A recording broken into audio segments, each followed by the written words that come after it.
We're going to bring them back to close out the show. First off, we got Joekenneth from New York. I really don't know how to pronounce your last name, Kenny, but we got Joekenneth coming up one more time from New York. Kenny, what's up? Thank you.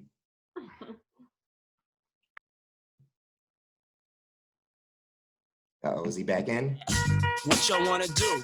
Wanna be ballers, shot callers, brawlers, who be dipping in the bins with the spoilers, on the low from the Jake and the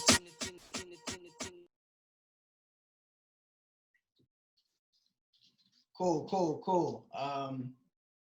So my last piece, just commentary on just a correlation between like child rebel soldiers and kids growing up in the hood. So this is it.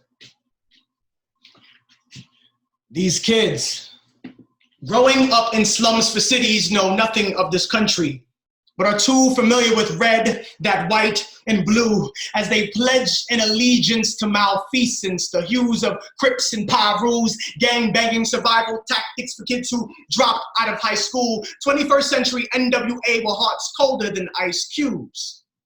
Where there's no doctor for Andre, bullet wounds heal in tombs, 6 feet deep. The hood is a perpetual cocoon, and there are no butterflies to flap their wings. There are no butterflies, there are only tattooed butterflies and RIP signs on the widows of those slain, the queens of Latin kings, the mothers who have shed enough tears to form moats in front of their homes. Amidst the excitement, wondering, and pediatric pondering, never does a mother dream of a newborn becoming a child soldier. The 10 fingers she counted were not made for gripping AKs and blasting 9s until gun smoke eclipses the sun's glory from Brooklyn to Uganda and holds captive the delight in the hearts of troubled youth.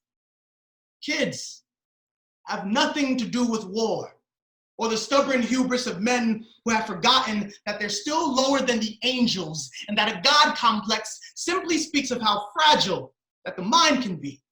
The triple OG on the block will die, unable to pronounce the words of his own obituary, and yet still has young David on a corner skipping class to sling rocks.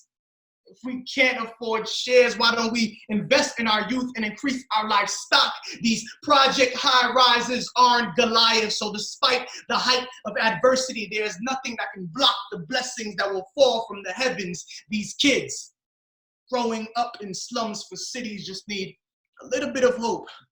They need to be told that they are precious, that their thoughts are divine jewels that can glisten anywhere in the world, to be reminded to wear them well, so that when the innocence of the day is abducted by the darkness of the night, they'll remember to shine rather than fight. Peace. That was heavy.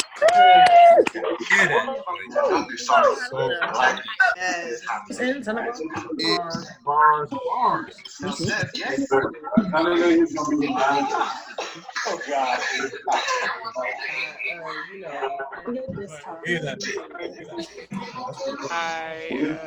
How you do it, Joekenneth? That's how you do it. No, thank you once again just for blessing us one more time. Thank you so much. Excellent job. And we talked yesterday, and I remember at that same show in Brooklyn 10 years ago that Jaquan was talking about earlier. Bruh, amazing, amazing. Thank you so much for bringing it back for us again.